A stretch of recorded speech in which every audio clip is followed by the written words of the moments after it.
Bonjour. Bien comprendre sa facture, c'est important. Nous allons découvrir ensemble la facture de votre contrat d'électricité au tarif bleu pour qu'elle n'ait plus de secret pour vous. La voici, la nouvelle facture EDF que vous allez recevoir. Comme vous le voyez, elle a beaucoup changé. Elle est plus lisible et elle a été simplifiée pour mieux répondre à vos attentes.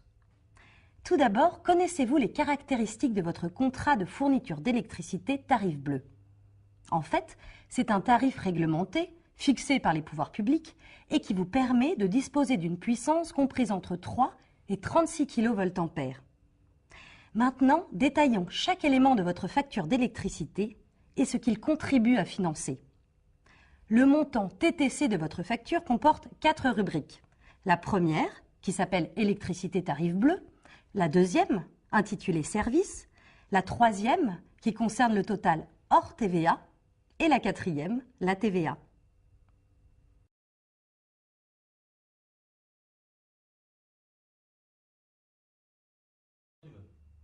Tout d'abord, parlons du montant hors TVA électricité tarif bleu, qui est détaillé au verso dans la partie « Votre contrat électricité tarif bleu ».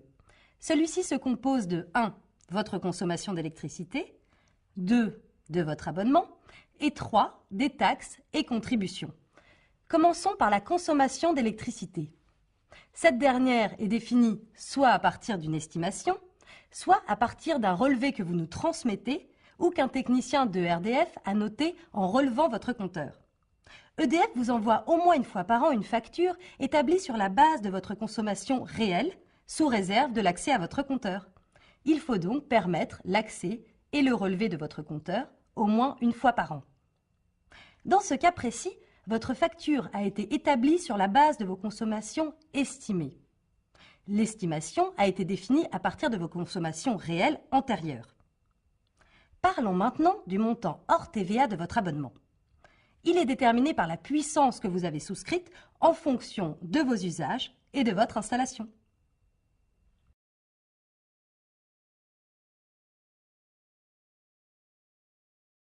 Vous vous demandez sûrement ce que contribue à financer votre consommation et votre abonnement. Eh bien, tout d'abord, cela finance la production d'électricité. Connaissez-vous les 3 types d'installations qui permettent de produire de l'électricité ? En premier, il y a les centrales nucléaires qui fournissent la majorité de l'électricité vendue par EDF et qui n'émettent pas de gaz à effet de serre. Ensuite, il y a les installations utilisant les énergies renouvelables, comme les barrages, les éoliennes et les panneaux solaires. Et enfin, il existe des centrales thermiques qui utilisent du charbon, du gaz naturel et du fioul pour produire de l'électricité en période de forte consommation, l'hiver notamment. Votre consommation et votre abonnement contribuent à financer également les réseaux de transport et de distribution d'électricité. Ils sont respectivement gérés par 2 sociétés, Réseau de transport d'électricité, RTE, et Électricité Réseau Distribution France, ERDF. Ces dernières permettent de faire circuler de l'électricité depuis les installations de production jusqu'à chez vous. Et enfin, cela contribue à couvrir les coûts liés à la commercialisation d'électricité. On parle ici des prestations d'accueil, de conseil, ainsi que du traitement de toutes les demandes que vous nous faites par téléphone, dans les boutiques ou même par Internet. Si l'on résume ce que l'on vient de se dire, la consommation et l'abonnement de votre contrat contribuent à financer la production d'électricité par les installations de production, l'acheminement de l'électricité par l'utilisation des réseaux de transport et de distribution et la commercialisation de l'électricité. C'est grâce à toute cette chaîne que vous avez de l'électricité chez vous.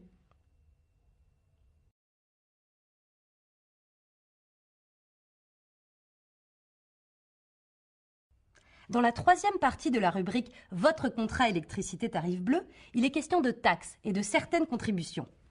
La contribution aux charges de service public de l'électricité, CSPE, la taxe sur la consommation finale d'électricité, TCFE, ainsi que la contribution tarifaire d'acheminement, CTA. Parlons un peu de la CSPE. Elle sert à compenser les charges liées aux obligations de service public, comme par exemple les obligations de rachat d'électricité produites à partir d'énergies renouvelables. Cette contribution sert aussi à garantir à tous un tarif unique du kilowattheure sur tout le territoire, quelle que soit la distance qui vous sépare des zones de production. Enfin, elle permet également la mise en œuvre du tarif de première nécessité électricité, qui consiste en une réduction sur la facture d'électricité des personnes bénéficiant de la couverture maladie universelle complémentaire.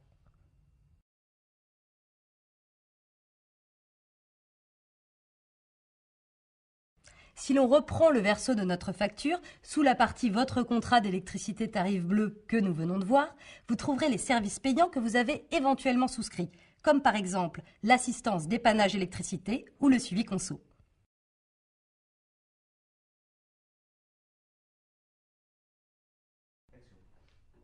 À tout ce que nous venons de détailler, c'est-à-dire votre consommation, votre abonnement, les taxes et contributions et les éventuels services souscrits, s'ajoute bien évidemment une TVA à 5,5% ou à 19,6%. Donc, si l'on résume la répartition globale du montant TTC de votre facture d'électricité, nous avons environ 40% du montant de votre facture qui contribue à couvrir les coûts de production d'électricité, notamment entretenir et renouveler le parc de production d'EDF ainsi qu'à couvrir les frais de commercialisation d'électricité, environ 30% qui contribuent à couvrir les coûts d'acheminement de l'électricité et environ 30% qui représentent les taxes et contributions. Et bien voilà, j'espère avoir éclairé votre lanterne sur la facture de votre contrat d'électricité au tarif bleu. Vous trouverez plus d'informations sur le site particulier.edf.com.